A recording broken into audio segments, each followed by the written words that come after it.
How's it going, guys? It is AJB here, and we are back with Hut, and we are doing the Edmonton Oilers collection. It's been a while, but this team is basically just Taylor Hall and nothing else.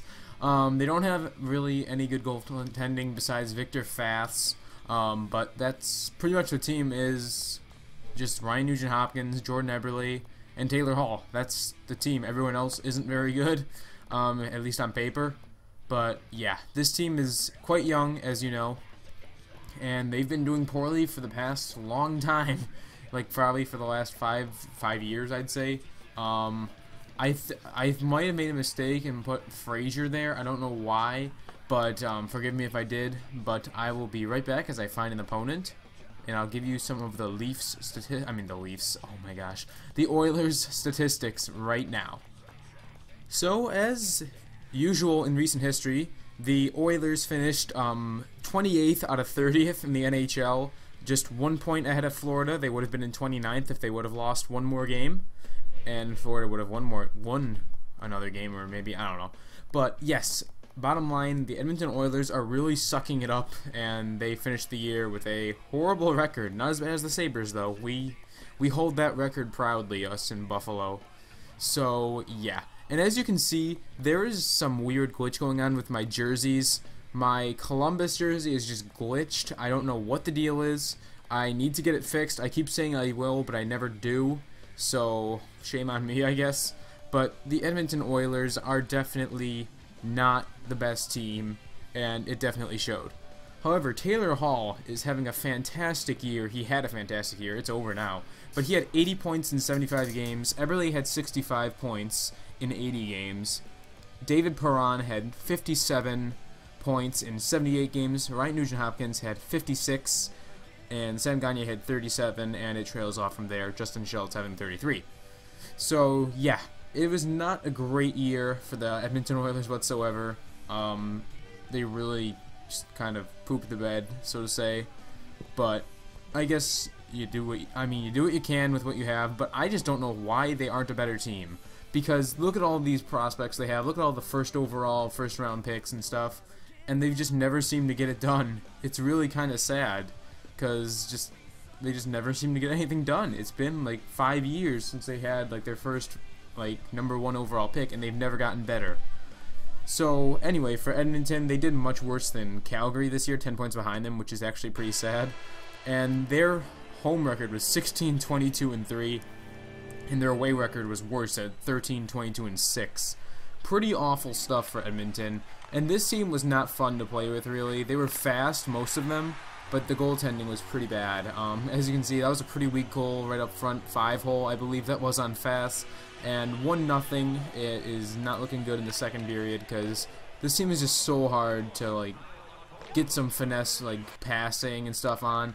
This team's only good for occasionally sniping with Eberle or Hall, but they are fast. That's one thing I will give. And this game was laggy as poop, as Gagner gets the lag shot out pretty nicely. And that was also a frustrating factor about this game, is that it was really laggy, and this guy had a really good team. So, as you see, the second is over, and we are doing okay. He is, taking it around, I don't know how to put it, but he is definitely, keeping it in our zone, and he does a weird kind of stutter step, backhand forehand goal right there. But nonetheless, it is in the back of the net with just minutes left in the third. And unfortunately, we would not be able to answer that. This would just be one of those games where we just couldn't score no matter what, and we'd take penalties and all that crap. And it was just a really depressing game. And our power play lines and penalty kill lines were all screwed up because of the computer's automatic whatever. And because I had Taylor Hall taking face-offs and crap, it was really dumb. I also had Frazier on offense. It was really bad. But the second game we go into has better results, I'd say. I don't know why I didn't show the stats for the first game. I'm sorry. I must have just raged and shut it off quickly. But Gagner, the drop back to Schultz, that was a pretty nice pass. Hall doesn't get hit, but Ferentz does. We wanted this game angry. We wanted the big dub. So Schultz around to Ferentz. He's looking on in. Ferentz, wrist bomb right there in the slot. You just got Yoko Ono'd, and there is no way to stop that. I don't know why I said you got Yoko Ono'd. That's pretty interesting. But Yakupov coming on in, snipe show. That's where the snipes go. Nail Yakupov. back of the net, Kari Lehtinen. He wasn't good for me, and like when I tried Kari Lehtinen out, he wasn't that great, but I didn't really. I mean, sorry. I got the Star of the Week Kari Lehtinen, and he was terrible, so I don't know why people use Kari Lehtinen. If his Star of the Week's bad, his regular card can't be too good either. Then again, we didn't face too much competition with Dallas. But Taylor Hall's grinded it on in. Hall is, look at him, he's literally like a one-man band, and he just picks a corner. Taylor Hall, guys. He's fast. He's really, really good, though. He does have a nice shot, but sometimes he's just meh, but his speed is always a factor. You can always tell that he has the 93 skating or whatever he has, the raw skate. And we're just going to keep it on going in the slot, ring the dinger, and here comes Nuge Hopper. And we take another shot, and another snipe by Andrew Ferentz. Once he gets momentum, there's no going back. Big A gets the big G, his second of the night. And we are up 4-0 going into the first intermission. And that is just nice. Haven't said that in a while. But first intermission, we're up by 4. We have such a high shooting percentage, it's not even funny. It's amazing.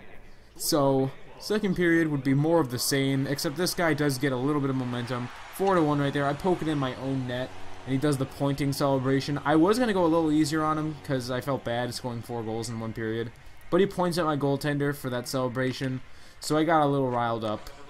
And we are not going to stand for that. No, no, no. So here comes David Perron. And we get the goal with Jordan Eberle. Forever. Let's go. What a beautiful pass. It was just, actually it wasn't that beautiful. It was just a cross crease. So, whatever. But we're not done yet. It's like Billy Mays. But I'm not done yet. Gagne scores the exact same goal he scored in the first one. And I start pointing at his players too.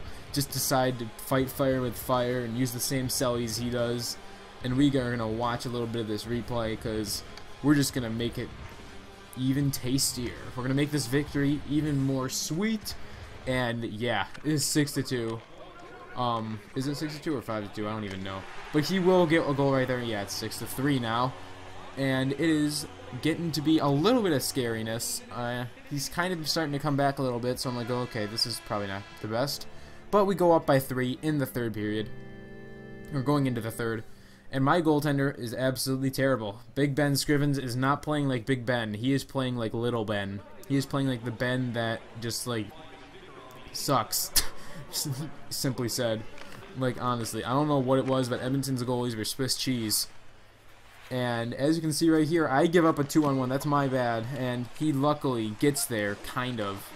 And there we go. Sedin putting it off somehow. Weird angle. It's going to get played up, but here we go. He's going to come on in, do a little quick deke, but we're going to not stand for that, but Vanek gets it. I honestly don't know how this game goes sometimes. Like, it's so random, these opportunities. But that one would go, I think, 5-0. I don't even know, but he gets some pretty weak goals. My goaltender was absolutely horrendous. And here comes Taylor Hall, unparalleled, does a quick deke, and look at that Gino. That was scrumptious. Oh, man, that was hot. Oh, drop it like it's hot, Taylor Hall. That was an absolute beaut. An absolute beaut. We need to watch this. Look at this. Bow! Snipe. And that is just awesome. I love that goal so much. That's one goal I do remember. The quick deke and then the snip short side. That was just hot. So here comes Jordan Eberle with no time. He does the same kind of deke, and we get the backhand goal. Make it 8-5. And this was a really high-scoring affair, and that would be the end of it, I think. Yeah, that would be the end of it. So we do get the win, obviously. I'd hope so, by scoring 8 goals. But our goalie certainly didn't make it as easy as it should have been, as we actually let in 5 goals, which was really bad. So, yeah. We had 4 points from Mr. T. Hall, and yeah, that's actually really cool that Hall is actually producing for us, because sometimes the superstars on these teams just don't produce, but their depth do. And we had terrible goaltending. As I said, we just didn't have anything going for us. It was really unfortunate. But as you know, we always find a way to pull through sometimes. So we'll quit the game, and we'll get you your collection guide and your player review. So Gagne sucks at face-offs, guys. Don't use him on face-offs. Yakupov is actually alright, but Taylor Hall is the star of this team. He is an absolute bullet of a shot, and he's an absolute bullet on skates. Definitely recommending Taylor Hall. Justin Schultz is a nice, fast defender if you're only spending like 1 or 2K. Both goalies suck, so don't do that. David Perron is actually a decent little player himself. I'd recommend him. Nuge Hopper is a really nice player. I like Nugent Hopkins a lot. He's a small little fast guy. And Jordan Eberle, I don't like righties too much, but he seems pretty decent to me, so I'd recommend Jordan Eberle. And the rest of these guys were kind of meh. So here is the collection guide that you've all, I'm sure, been waiting for. And we got all of these jerseys you're going to need to get. Make sure you pause it to make sure you get a closer look at all of these jerseys. But some of them are similar to each other, but I was able to tell the difference for all of them. So we got Eberle, Nuge Hopper, Yakupov, Schultz, the two Schultzes, Perron, Ference, Schmid. Turn the page. There we go. Petrie, Hemsky, Dubnik, Smith, Gagne, Hall, Smith. Did I say Smith? I don't know. Grbichimiev, Gordon, Larson, LaBarbera, Yonisio, Potter, Jones, Brown, and Lander. Excuse me. But thank you guys for watching. If you enjoyed this, a rating is sincerely appreciated. It's always cool to see that. And any feedback, please leave it in the comments, and I will talk to you later. Thank you for watching, and yeah, I will see you next time with which team is up next? It is Florida. It's Florida. So I will see you guys with Florida.